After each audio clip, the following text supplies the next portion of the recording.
en això de guanyar temps sóc un crac, això diu la meva dona. Ok. Ah, sí? Ah, ja està. Hosti, jo que volia parlar més. Endavant, Andrea, sisplau. Endavant, gràcies.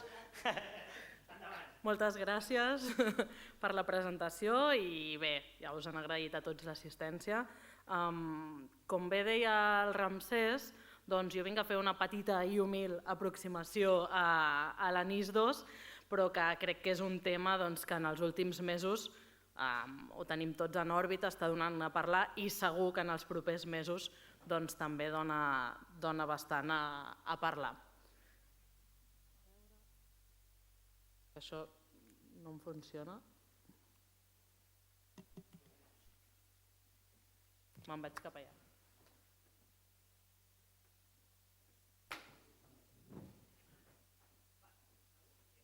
Sí? Perfecte, cap problema. Vinga.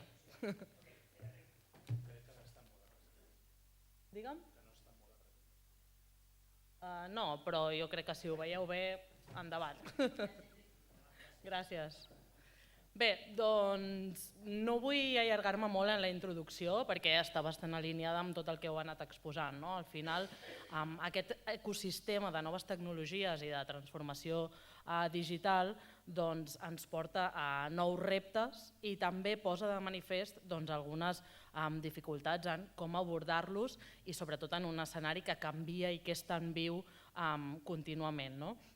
En aquest context és on sorgeix aquesta necessitat de tant crear regulació, en aquest cas a nivell europeu, com d'actualitzar de la que ja disposàvem, intentant, per una banda, estar alineats o seguir el ritme d'aquest ecosistema que canvia tan ràpid i, per altra banda, també sentar unes bases mínimes dels nivells de ciberseguretat que són desitjables, en aquest cas, a nivell europeu.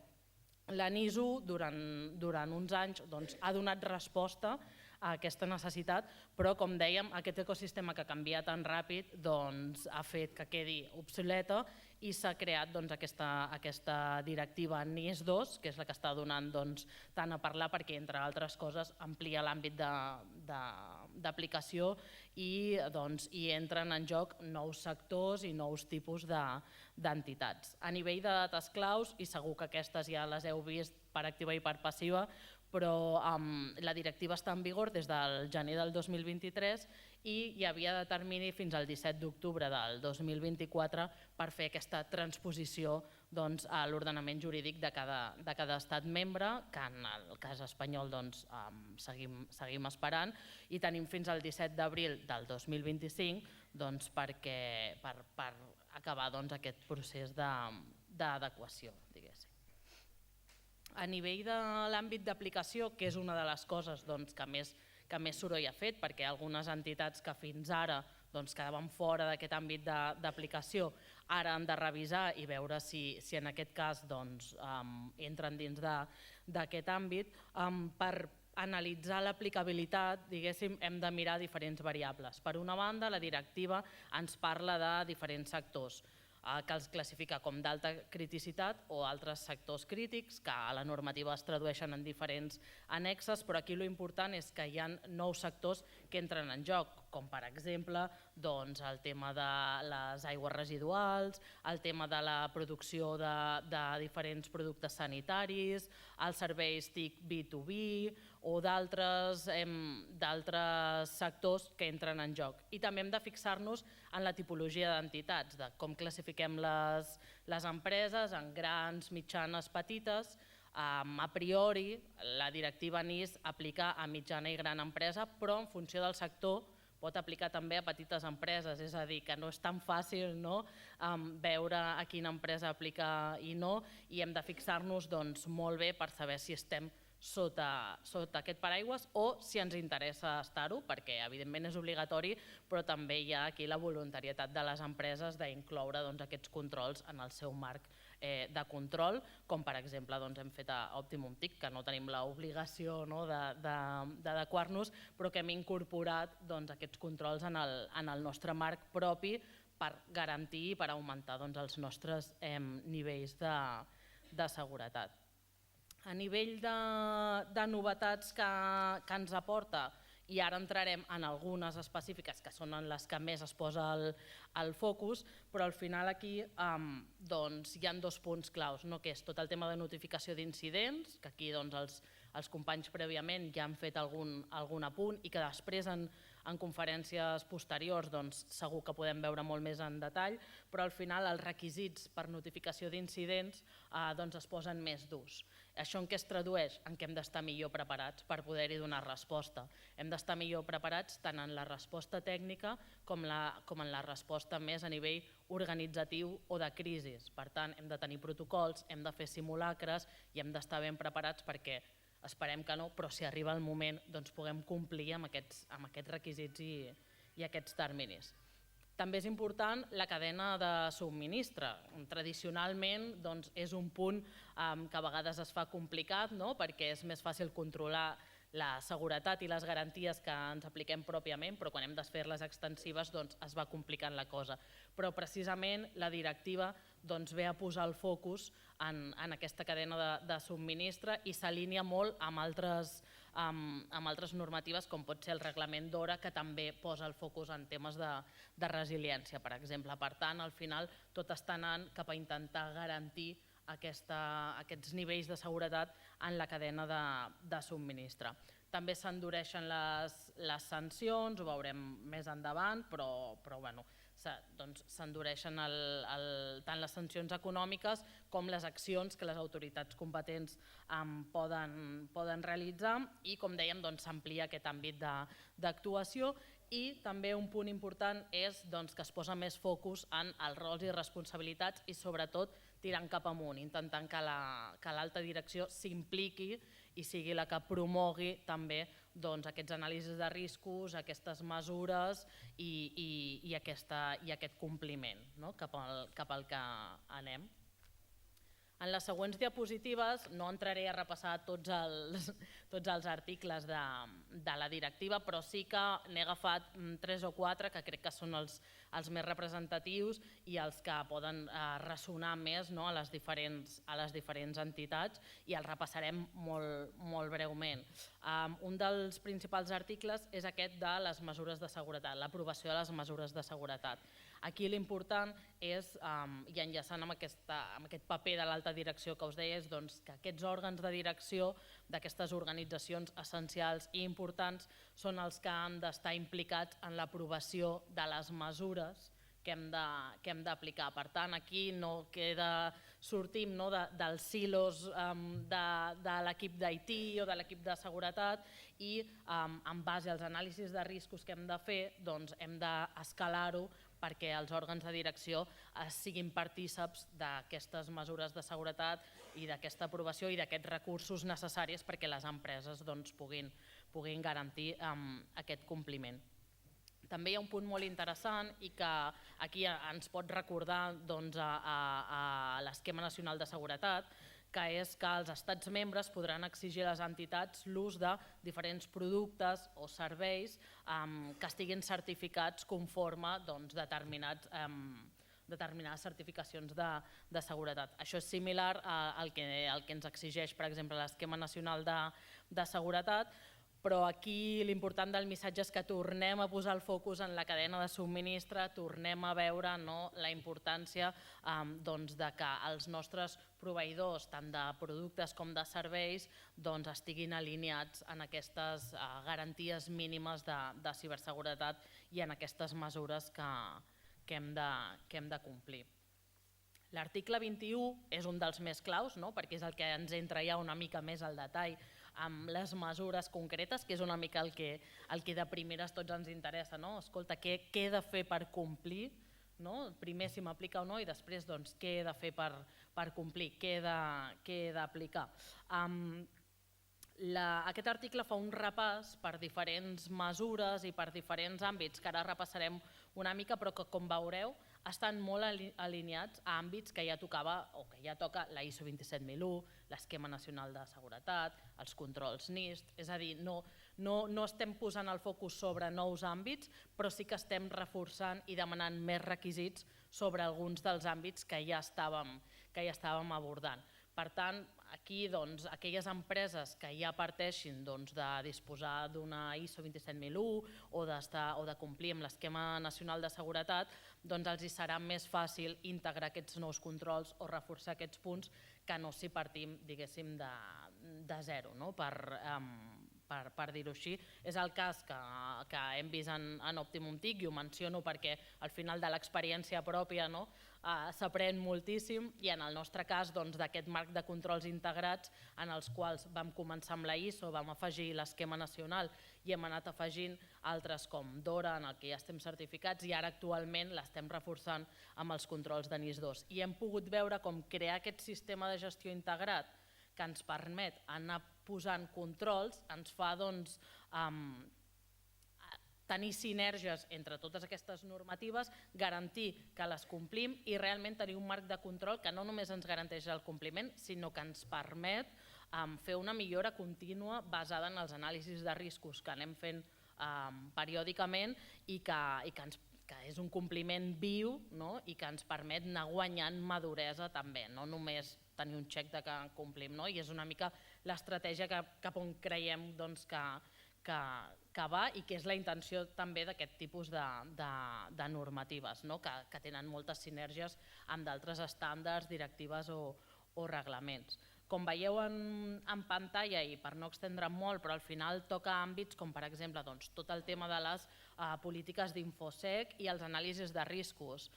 Similar als altres estàndards que comentava, NIS2 parteix de l'anàlisi de riscos propi que ha de fer cada empresa mínim anualment, però que ha de fer un anàlisi de riscos en base al seu escenari, a les amenaces que li apliquen i tenint en compte tots aquests controls i aquestes regulacions. I és a partir d'aquí des d'on podrem partir per veure en quin punt estem i quin és el nostre pla d'acció, fora de que la regulació ens marqui uns mínims, però ens els hem de fer nostres, aquests controls, i aplicar-nos-els en el nostre escenari. La part de gestió d'incidents, com hem comentat, preparar-nos, tenir bons mecanismes de detecció, de resposta, de notificació, tenir protocols interns i fins i tot fer simulacres, fer exercicis, perquè quan més entrenes o quan més assages, el dia de la funció surt millor, per posar aquest símil. Tota la part de continuïtat de negoci, que és un camp molt ampli també, perquè podem tocar tota la part tècnica, per exemple, de còpies de seguretat, però també tots els plans de resposta que tenim, tots els plans de continuïtat de negoci que van més enllà de l'aspecte tècnic i que són molt transversals, inclouen tota la part de govern de l'organització. Aquí també hi ha un focus molt important i que enllaço amb la part de cadena de subministre. Hem de garantir que els nostres subministradors i proveïdors compleixin amb aquestes garanties i també que estiguin alineats amb aquells plans de continuïtat de negoci que estiguem definint. És clau en aquest punt. En aspectes més tècnics, la gestió de les vulnerabilitats, tot el tema de desenvolupament, de xarxes, aquí aplicar sempre les millors pràctiques, estar al dia de totes aquelles noves mesures que vagin sortint, noves tecnologies. Aquí és, com dèiem, un ecosistema molt canviant i que evoluciona molt ràpid i és important saber sempre quines noves amenaces tenim per poder donar-hi resposta i poder protegir-nos. El tema de la conscienciació i la formació és clau, són mesures transversals que han d'acompanyar tant el govern com a les mesures tècniques. L'objectiu és aconseguir que les persones que formen part de les organitzacions passin de ser un dels punts dèbils principals a convertir-se en una pròpia mesura de seguretat més, i per això és clau la formació, la conscienciació amb noves tècniques.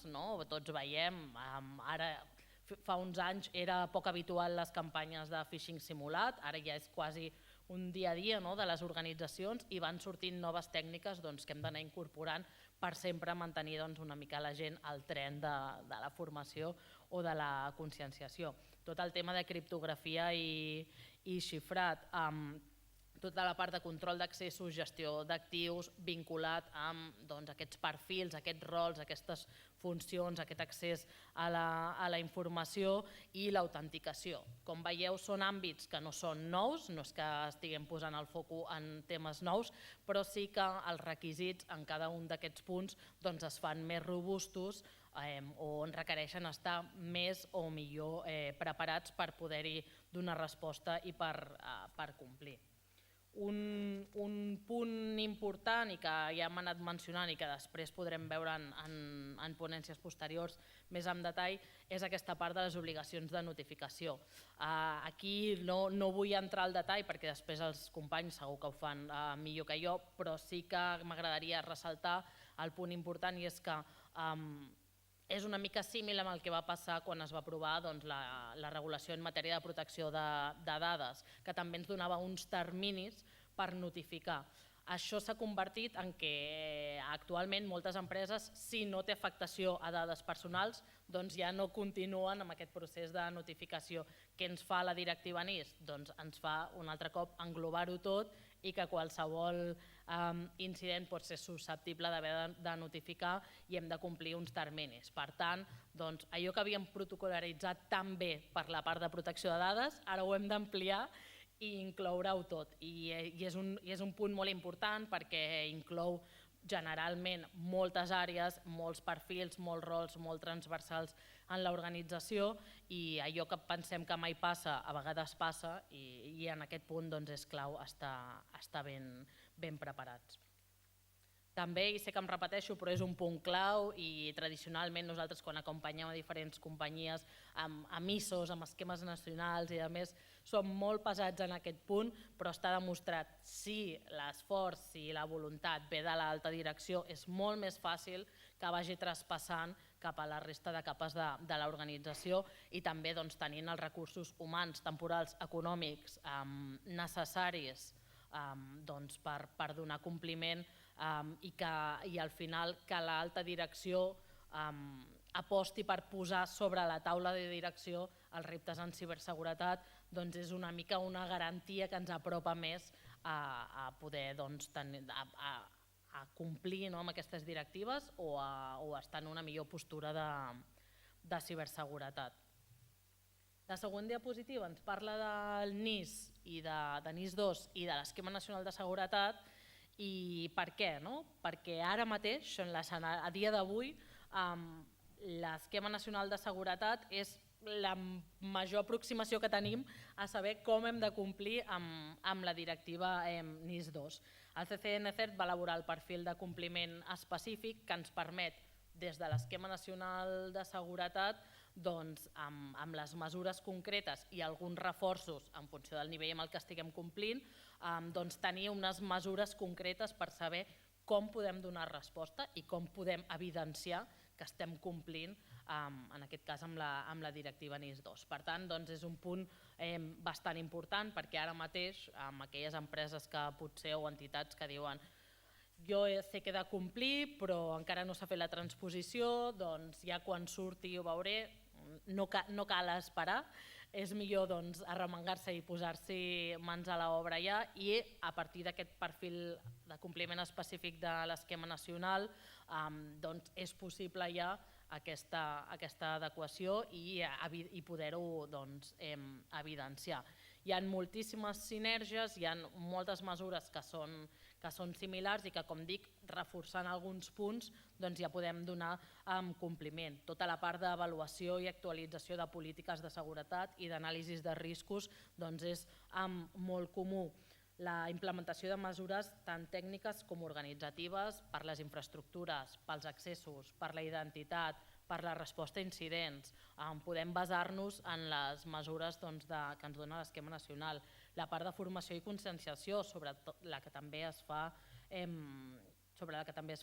èmfasi, les cadenes de subministre, les auditories que hem de passar periòdiques, no només la que ens pugui tocar de certificació, sinó crear un bon pla d'auditories a l'empresa que ens permeti anar-nos analitzant contínuament per anar millorant i anar pujant aquesta maduresa i detectar noves amenaces i tot aquest compliment legal i regulatori que ha d'anar de la mà de diferents àrees, com segur que ja sabeu. Tot això hi ha una sinergia grandíssima entre l'esquema nacional i l'ANIS2, per tant, si algú s'està plantejant com començo, per on ho agafo, doncs és amb aquest perfil de compliment i veient on s'està ara i quin seria el pla d'acció per arribar a aquest compliment, que és el que ens interessaria.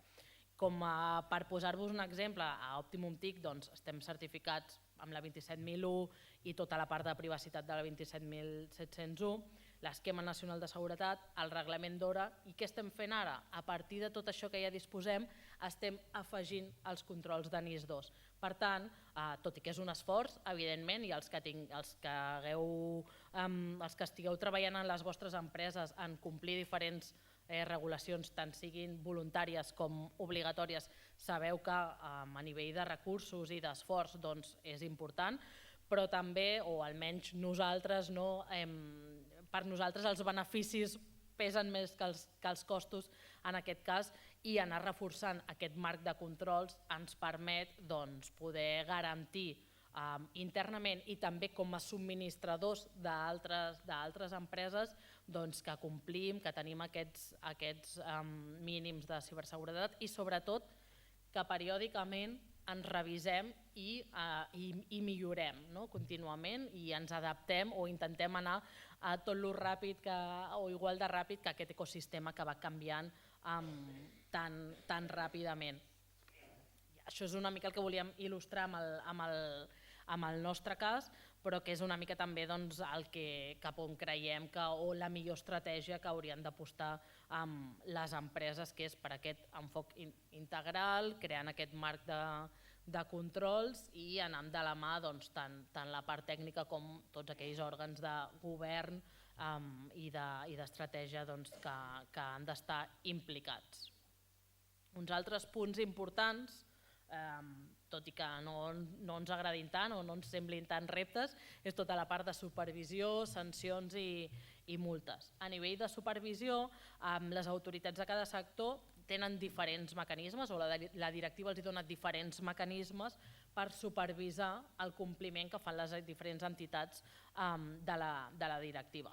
No entraré en específic, al final hi ha algunes diferències en funció de si les entitats són essencials o importants, en funció de com es categoritzen, però al final l'important aquí és saber que les autoritats tenen potestat i podran i hauran de fer inspeccions, auditories, de sol·licitar evidències i de sol·licitar informació i per tant com a empreses hem d'estar preparats i què millor que auditar-nos nosaltres, evidenciar nosaltres, analitzar-nos perquè així en qualsevol moment quan una entitat ens ho pugui demanar puguem oferir o facilitar aquesta informació i puguem evidenciar-ho. Llavors aquí és important que encara que per ara no existeixi una certificació que puguem ensenyar d'estem certificats, sí que hi haurà informació que haurem d'aportar o sí que podem ser auditats i això és important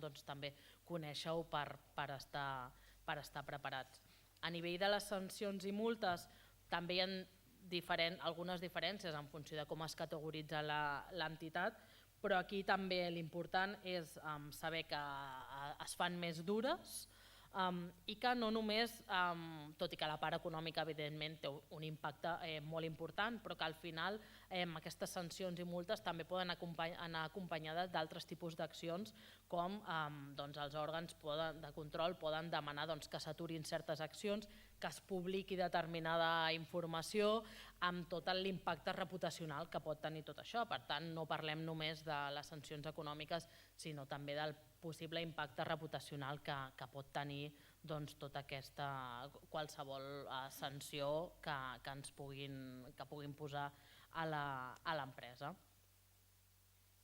Per últim, una mica per arrodonir tot el que hem comentat, com deia, tot i que encara no tenim la transposició a l'ordenament jurídic espanyol, sí que hi ha certa urgència en començar a revisar, per començar, si la directiva ens aplica o no, i per altra banda començar a veure per quins controls hem d'abordar, quins són els punts més febles que tenim i començar a treballar. Podem utilitzar, com dèiem, aquestes mesures de l'esquema per començar a donar-li forma i intentar a nivell d'empresa tenir o complir amb aquests mínims de seguretat i també contribuir a que tot aquest teixit empresarial i d'entitats a nivell nacional i a nivell europeu vagi cap a unes garanties de seguretat que ens satisfaguin una mica a tots i que garanteixin que és acord amb els estàndards internacionals. Punt de partida, veure com està l'organització, a partir d'aquí traçar un pla i anar abordant en funció de l'anàlisi de riscos. I molt important, com ja venim dient des de fa anys, posar el compliment i els riscos de ciberseguretat sobre la taula i incloure-ho en aquests marcs i en aquestes obligacions de control que tenen les empreses i les entitats. I fins aquí la meva presentació. Espero que us hagi servit per fer aquesta aproximació a NIS2, que després amb la taula rodona segur que podem veure també diferents perspectives i comentaris, però bé, moltes gràcies. Un fort aplaudiment, sisplau. Un fort aplaudiment, moltes gràcies per l'Andrea, per la teva presentació, Andrea, ha estat fantàstica. Tenim encara uns minuts abans de la pausa cafè. Jo tinc alguna pregunta, però ja que veig el Carles amb un micro a la mà i perquè crec que és una inequívoca oportunitat per saber què en penses d'alguna de les preguntes que pugui tenir la nostra audiència, un dels trucs, quan un modera, no és preguntar si hi ha alguna pregunta, perquè normalment la resposta és no, diu no està parlant de mi. Hi ha alguna pregunta? No. La pregunta és qui té la primera pregunta? Canvia una mica. No sempre funciona, però vaig a intentar-ho, Carles. Qui té la primera pregunta per l'Andrea? Veus que bé? Ah, mira, Ramiro, gracias. Después te doy los 50 euros. Ramiro nunca falla. Ramiro nunca falla. Gracias, Ramiro. Endavant, Andrea, per la pregunta del Ramiro. Gracias, Ramiro. Adelante. Gracias. Muchas gracias. Felicitaciones por la ponencia. Una pregunta. En la práctica, ¿qué tipo de herramienta utilizáis para la medición del grado de cumplimiento del multiframework? ¿Un RAG, un Excel, base de datos, aplicaciones propietarias? ¿Cómo sabéis el listado completo de requerimientos de la NIS2, RA, 27000, etcétera, para poder mapearlo, no tener que ir framework a framework? Porque casi todos los clientes al día de hoy tienen 2, 3, 4, 5, 6 frameworks, ¿no? Te refieres DORA más NIS2 más LENS más el RGPD, ¿verdad? Adelante. Sí, correcto. Nosotros, en este caso en Optimum TIC, nos hemos creado nuestro propio marco de controles, pero como bien dices, para poder darle un seguimiento y no perdernos en documentos gigantes, en nuestro caso, por ejemplo, nos apoyamos en la herramienta de OneTrust, que tiene módulos específicos para gestionar el cumplimiento de diferentes marcos y que aparte de tener integrados ya algunos, te permite crear tus propios marcos de controles enlazados con evidencias, con revisión periódica y te permite hacer toda la trazabilidad tanto a nivel interno como vinculado incluso con la cadena de suministro, con proveedores. Entonces, en nuestro caso, este marco de controles que nos hemos hecho propio, pues le damos soporte con esta herramienta que nos permite no perdernos en Excel, ¿no? Permíteme la expresión, sino pues darle soporte con una herramienta